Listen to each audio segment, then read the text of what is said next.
Les panneaux solaires ne sont pas recyclables.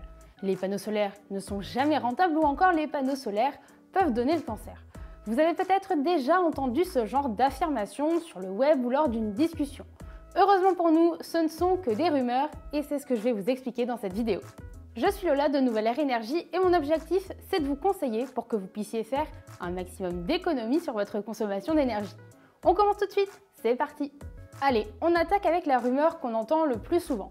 Les panneaux solaires ne sont pas recyclables. Effectivement, c'était peut-être le cas il y a 15 ans. À l'époque, les panneaux solaires étaient fabriqués à partir de certains métaux lourds, ce qui les rendait difficilement recyclables.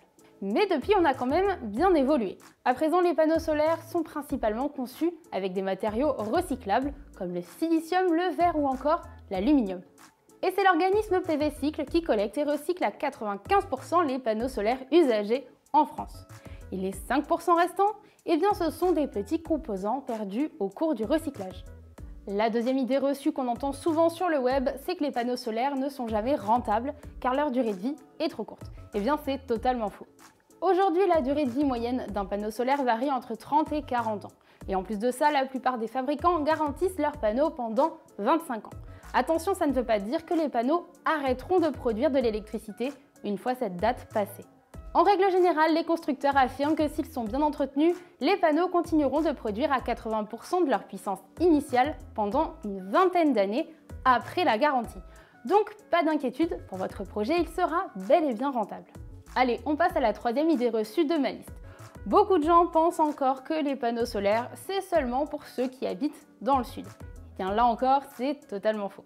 On a souvent tendance à croire que c'est la chaleur qui permet de produire de l'électricité, alors qu'en réalité, les panneaux fonctionnent uniquement avec la lumière du soleil.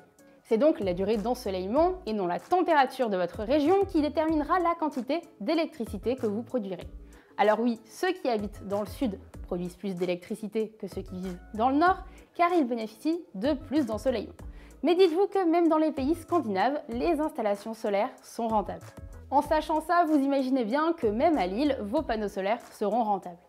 Les panneaux solaires, ça coûte bien trop cher. Bon là, tout est une question de perspective.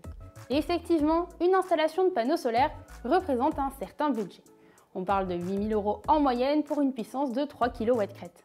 Mais l'intérêt, c'est de voir ça comme un investissement. Vous investissez pour pouvoir faire des économies sur votre facture et pour consommer une énergie plus verte. C'est un bon programme, non?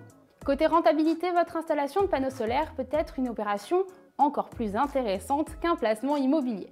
Pour avoir une première idée du budget à prévoir pour installer des panneaux solaires chez vous, utilisez notre simulateur en ligne. Ça ne prend que quelques minutes. Cliquez sur le bouton qui s'affiche sur votre écran pour y accéder. On termine avec la rumeur la plus inquiétante de cette vidéo. Les panneaux solaires émettent des ondes cancérigènes. Effectivement, les panneaux solaires produisent des champs électromagnétiques, mais ils sont très faibles. Ils correspondent à ceux émis par la Terre et ils ne sont donc pas dangereux pour notre santé. C'est seulement du côté de l'onduleur qu'il faut faire un peu plus attention. Comme il s'occupe de la conversion du courant, son champ électromagnétique est plus important. Bien sûr, il existe des normes pour s'assurer que ces champs ne dépassent pas un certain seuil.